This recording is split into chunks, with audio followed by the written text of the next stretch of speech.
எல்லாம் யோசேப்பை பார்த்திருப்பாங்களோ அங்கெல்லாம் இவன் மேல பழி போட்டே இருப்பாங்க, குறையாவே பார்த்திருப்பாங்க. இன்னைக்கு பாருங்க, உலகத்துல ஒருவேளை நம்ம தப்பு செஞ்சுட்டு மனம் திரும்பி மறுபடியும் கர்த்தருடைய சமூகத்துல வந்திருப்போம். கர்த்தர் நம்மை ஆசீர்வதிப்பார். கர்த்தருக்கும் நமக்கு இருக்கிற ஐக்கியம் ஒன்றாயிருக்கும். ஆனா ஜனங்கள் இன்னமும் கூட நம்மளுடைய பாஸ்ட்டை தான் பார்த்துட்டு இருப்பாங்களே தவிர பிரசன்ட்டை பார்க்கிற காரியங்கள் யாரிடத்திலும் கிடையாது.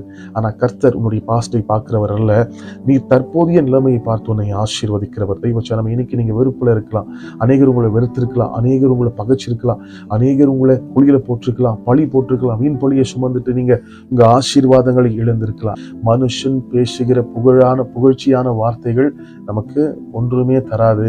நமக்காக தன் ஜீவனையே தந்து இந்த நாள் வரைக்கும் நம் நடத்தின தேவனை நோக்கி பார்த்து நாம் ஜெபித்து அவரோடு ஐக்கியப்பட்டு நாம் ஆசீர்வாதங்களை பெற்றுக்கொள்வோம்.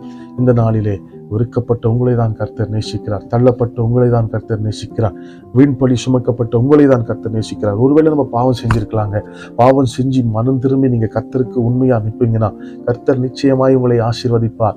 மனுஷனுடைய வார்த்தை, நல்லவன் சொல்ற வார்த்தை சில காலம் அது போயிடும். மறுபடியும் அதே நாவு நம்மளை கெட்டவன்